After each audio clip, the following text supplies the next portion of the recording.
Seria Regăsirea puterii interioare, capcana materialismului, când valoarea ta devine o cursă după lucruri. Episodul 4. Căderea din capcana materialismului. Adevărata abundență.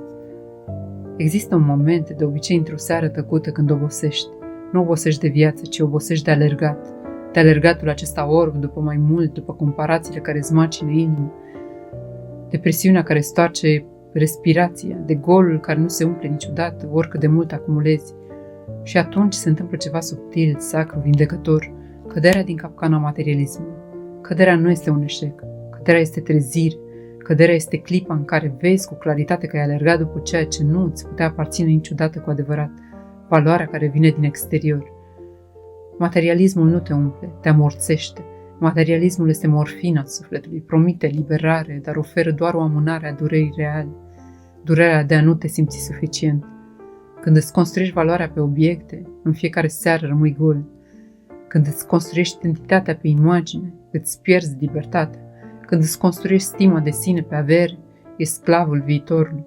Și atunci începi să simți că viața ta e un film în care nu joci cu adevărat. Trăiești, dar nu ești prezent. Ai, dar nu te bucuri. Acumulezi, dar nu te împlinești. Și începi să te întrebi în tăcere, ce caut eu de fapt? Abundența reală nu este vizibilă, se simte. Abundența nu este ceea ce poți arăta. Abundența este ceea ce îți liniștește inima.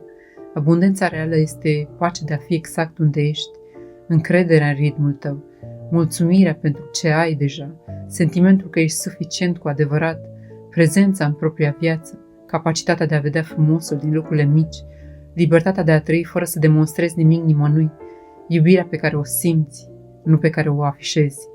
Când ești în abundență, nu-ți mai pui întrebarea ce îmi lipsește, ci pe cea autentică, ce am deja. Căderea din capcana materialismului este o revenire la realitate, nu la realitatea socială, ci la realitatea sufletului tău. Când cazi din capcana materialismului, începi să vezi că liniștea valorează infinit mai mult decât orice casă, că libertatea interioară valorează mai mult decât orice brand, că o inimă sănătoasă valorează mai mult decât orice mașină, că un somn bun valorează mai mult decât un obiect scump, că iubirea adevărată valorează mai mult decât orice lucru material. Și atunci se întâmplă minune, te întorci la tine, la ce e simplu, la ce e real, la ce contează, la ce rămâne. Semnele că ești în capcana materialismului. Nu te mai compari compulsiv, nu mai simți rușine pentru ce nu ai, nu mai simți invidie, ci inspirație, nu te mai pierzi în imagine, nu te mai rupe frustrarea, nu mai alergi fără direcție, nu mai simți nevoia să demonstrezi, începi să vezi frumusețea în lucrurile mici, îți simți viața a ta. Când ajungi aici, nu ai mai puțin, ai mai mult, mult mai mult, pentru că în sfârșit ai ceea ce obiectele nu ți-au dat niciodată, întregire. Adevărata abundență este o stare care nu poate fi cumpărată, ci doar trăită.